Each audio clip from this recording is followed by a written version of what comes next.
아무리 준비된 은퇴라도 막상 직장을 떠난 뒤 머리가 둔해지고 생각이 굼뜨는 느낌을 받는 분들이 많습니다. 그래서 오늘은 직장 퇴사 후 왜 뇌 건강이 급격히 악화되는지 실제 은퇴자들의 사례와 함께 전문가 시각으로 그 원인을 깊이 있게 풀어보겠습니다. 어쩌면 지금 이 영상을 보시는 여러분도 스스로 느끼고 있지만 말하지 못했던 변화일 수도 있습니다. 한 분의 사례부터 살펴보겠습니다. 30년 가까이 대기업 엔지니어로 일하다가 58세에 조기퇴직한 한 남성은 퇴사 후 2달 만에 자신이 달라졌다는 사실을 알아차렸다고 이야기합니다.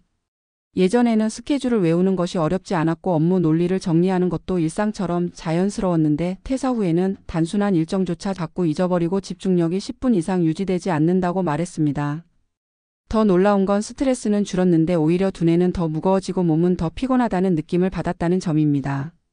그는 업무 스트레스가 사라졌으니 몸과 마음이 가벼워질 줄 알았는데 오히려 반대로 흘렀다고 했습니다.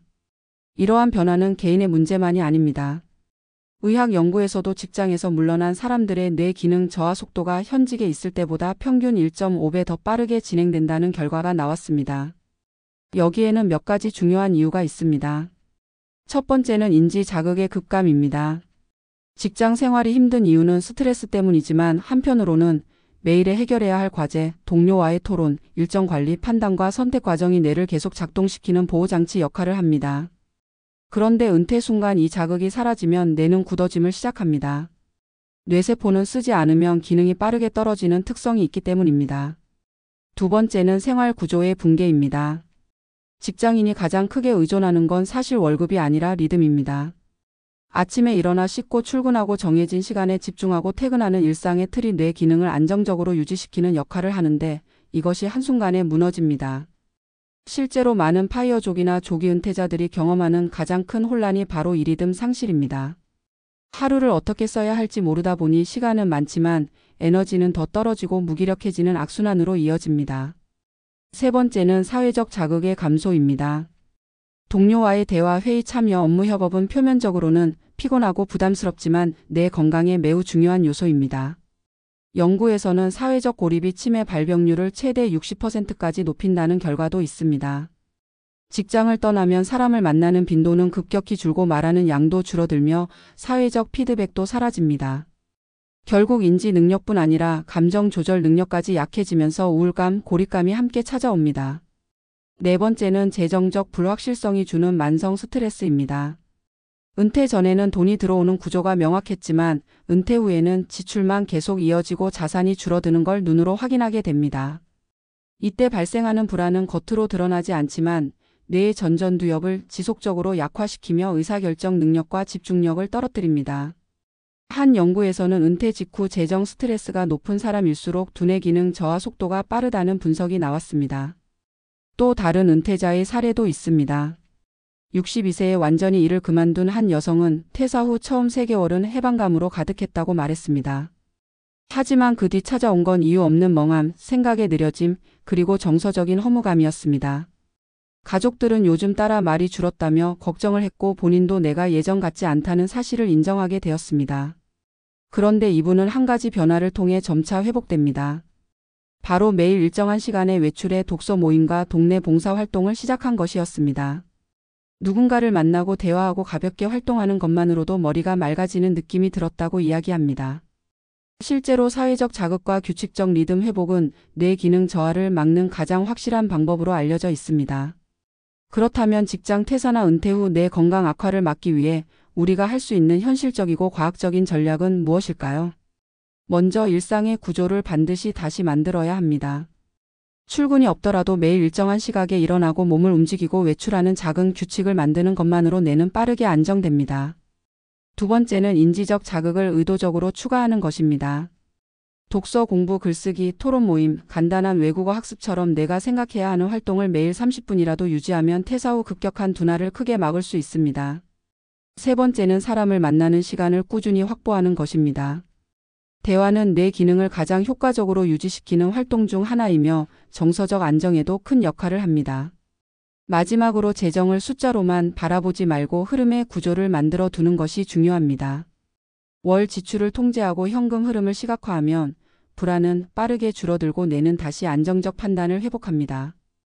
오늘 주제의 핵심은 퇴사나 은퇴 자체가 문제가 아니라 구조의 붕괴가 문제라는 것입니다. 뇌는 계속 움직이는 기관이기 때문에 일상의 리듬과 자극이 사라지면 빠르게 약해지고 스스로를 유지하는 힘을 잃습니다. 하지만 반대로 말하면 작은 구조만 다시 세워도 회복 속도는 놀라울 만큼 빠릅니다. 은퇴는 멈춤이 아니라 방향을 다시 설계하는 과정이며 뇌는 여러분이 어떤 리듬을 선택하든 그 흐름에 적응하고 따라갈 준비가 되어 있습니다. 중요한 것은 빈 시간을 방치하지 않고 삶의 틀을 다시 만드는 것입니다.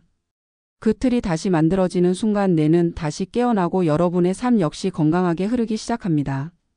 직장 퇴사 후 뇌 건강이 악화되는 현상은 단순한 심리적 착각이나 기분의 문제가 아니다. 실제로 많은 연구에서 직장을 떠난 후 사람들의 인지 기능이 빠르게 저하된다는 결과가 잇따르고 있으며 은퇴자들의 실제 경험 또한 같은 방향을 가리킨다. 하지만 이 문제를 깊이 들여다보면 단순히 일을 그만두었기 때문이 아니라 이를 통해 유지되던 구조가 사라졌기 때문이라는 점이 보다 본질적인 결론으로 다가온다. 그래서 오늘은 직장이라는 환경이 우리가 생각하는 것 이상으로 뇌 건강을 어떻게 지탱하고 있었는지, 그리고 은퇴 이후 어떤 요인들이 뇌 기능을 흔들어 놓는지를 더욱 깊게 들여다보며 그 안에서 우리가 찾을 수 있는 해법을 짚어보려고 한다. 특히 이 내용은 조기 은퇴를 준비하거나 이미 은퇴한 분들에게 매우 중요한 통찰이 될 것이다. 직장은 반복과 루틴으로 구성된 하나의 거대한 시스템이다. 많은 사람들은 스트레스 때문에 직장을 힘들어하지만 한편으로는 그 스트레스조차 뇌에 일정한 자극을 준다. 기상시간, 출근 준비, 일정한 업무 패턴, 사람들과의 대화와 협업, 해결해야 할 문제들, 크고 작은 갈등의 조정까지 이런 모든 요소는 우리의 뇌를 끊임없이 움직이게 만든다. 실제로 신경과 전문의들은 직장 생활이 뇌를 가장 활발히 쓰는 시기라고 말한다. 업무를 하며 정보를 비교하고 판단하고 선택하는 과정이 반복될 때 전전두엽은 계속 활성화되고 히포캠퍼스는 기억을 정리하며 뇌 전체의 네트워크가 활성화된다. 그러나 은퇴하는 순간 이런 기능적 자극이 급감하고 뇌는 마치 운동을 멈춘 근육처럼 빠르게 위축된다. 눈으로 보기 어려울 뿐 변화는 조용히 그러나 분명하게 진행된다.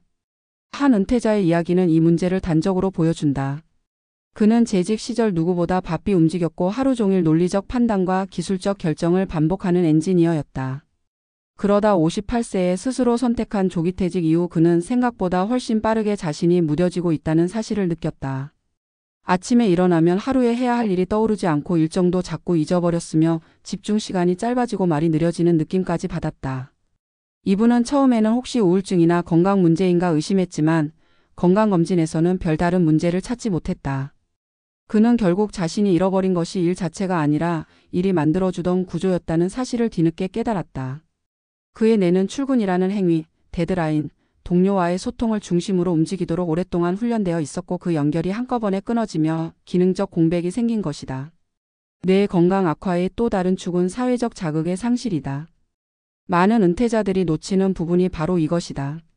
직장은 단순히 일을 하는 공간이 아니라 매일 최소 몇 명 이상의 사람과 소통하는 매우 활발한 사회적 플랫폼이다. 브리핑을 하면서 생각을 정리하고 회의 중에 의견을 조율하고 점심시간에 동료와 대화를 나누는 것 자체가 내 기능을 지탱하는 매우 중요한 자극이다. 그런데 은퇴와 동시에 이 모든 사회적 교류가 사라진다. 사람을 만나지 않으면 말하는 양이 줄어들고 말하는 양이 줄면 언어 기억과 처리 속도가 저하되며 결국 감정 조절 능력까지 약해진다. 실제로 사회적 고립은 치매 위험을 크게 높인다고 알려져 있고 이는 단지 외로움의 문제가 아니라 생물학적 신경 연결 감소와 직결된다. 여기에 더해 은퇴 후 찾아오는 재정적 스트레스는 뇌 기능에 은밀하지만 강력한 영향을 미친다. 대부분의 사람들은 일을 할 때보다 일을 그만두고 난 뒤에 돈에 대해 더 많이 생각한다. 소득이 사라지고 지출만 남았다는 불안, 자산이 줄어드는 것을 눈으로 확인하는 압박감은 뇌의 스트레스 반응을 지속적으로 자극해 기능을 떨어뜨린다. 특히 전전두엽이 약화되면서 판단력과 의사결정력이 떨어지게 되고 일상의 사소한 결정조차 부담으로 느껴지기 시작한다. 마음의 무게가 머리의 무게로 이어지는 셈이다. 한 여성 은퇴자의 사례는 이 재정적 불안과 구조 붕괴가 어떤 조합을 이루는지 잘 보여준다. 62세에 일을 그만둔 그녀는 처음 3개월은 해방감으로 가득했다고 말했지만 그 이후 이유 없는 멍함과 생각에 느려진 말수의 감소, 정서적 허무감이 찾아왔다. 가족들은 요즘 따라 사람이 조용해졌다고 걱정할 정도였다. 하지만 그녀는 한 가지 변화를 통해 서서히 회복되기 시작했다. 매일 일정한 시간에 외출해 독서 모임과 동네 봉사활동에 참여하면서 머리가 다시 맑아지는 느낌을 받았고 말하는 양도 자연스레 늘기 시작했다고 한다. 이는 뇌가 다시 리듬을 찾았다는 증거다. 인간의 뇌는 혼자 있을 때보다 누군가와 연결될 때 훨씬 활발하게 움직이며 안정된 일상적 구조 속에서 기능을 유지한다. 이처럼 뇌 건강의 핵심은 은퇴 자체가 아니라 구조의 갑작스런 상실이다. 직장이 주던 시간의 규칙성, 적당한 스트레스, 사회적 자극, 반복적인 판단의 흐름은 모두 뇌 기능 유지에 중요한 역할을 한다. 따라서 은퇴 후 뇌 건강을 지키기 위해 필요한 것은 복잡한 치료나 고가의 영양제가 아니라 일상적 구조를 다시 세우는 일이다. 아침에 규칙적으로 일어나고 일정한 시간에 걷고 누군가를 만나고 뇌를 자극하는 학습과 활동을 유지하는 것만으로도 뇌는 다시 움직이기 시작한다. 뇌는 생각보다 적응력이 강하고 회복력이 빠르며 환경의 구조만 다시 잡히면 금세 활력을 회복한다. 여기에 더해 중요한 것은 의미 있는 과제를 만드는 일이다. 뇌는 단순한 반복보다는 목적을 가진 활동에서 더 깊게 활성화된다. 취미를 넘어서 스스로에게 작지만 확실한 과제를 부여하는 것이 필요하다. 글쓰기를 한다면 일주일에 한 편을 완성한다는 목표, 독서를 한다면 한 달에 한 권을 끝내겠다는 다짐, 운동이라면 특정 거리나 시간을 기준으로 삼는 방식처럼 구체적이고 명료한 목표가 뇌를 다시 깨어나게 만든다. 목적을 가진 행동은 전전두엽을 자극해 기억과 판단을 활성화하고 정서적 안정까지 돕는다. 또한 사회적 관계를 의도적으로 다시 구축하는 것도 필수적이다. 사람을 만나는 것은 에너지를 쓰는 일처럼 느껴질 수 있지만 실제로는 뇌 기능을 가장 적극적으로 유지시키는 활동이다. 대화와 관계는 정보의 교환이며 감정의 조율이며 판단의 반복이다. 많은 은퇴자들이 말수와 생각의 속도가 느려졌다고 느끼는 이유는 고립이기 때문이다. 관계는 뇌를 지키는 보호막이자 운동기구다. 매주 참여하는 모임 하나, 매일 산책하며 나누는 짧은 대화 하나가 뇌 기능을 유지하는 데 결정적 역할을 한다. 결국 직장 퇴사 후 뇌 건강이 악화되는 이유는 복합적이지만 그 중심에는 리듬의 상실과 자극의 부재가 있다. 그러나 이 문제는 되돌릴 수 없는 것이 아니라 우리가 직접 설계할 수 있는 영역이다. 규칙을 만들고 자극을 추가하고 사회적 연결을 회복해 일상의 틀을 세우는 것, 이것이야말로 은퇴 후 뇌 건강을 지키는 가장 현실적이고 효과적인 방법이다. 뇌는 나이가 들었다고 해서 기능이 멈추는 기관이 아니며 어떤 리듬을 선택하느냐에 따라 다시 성장하고 활력을 되찾을 수 있다. 중요한 것은 빈 시간을 방치하지 않고 삶의 구조를 다시 만드는 일이다. 구조는 곧 뇌의 언어이며 흐름을 잃지 않는 삶이 결국 건강한 뇌를 지키는 길이다.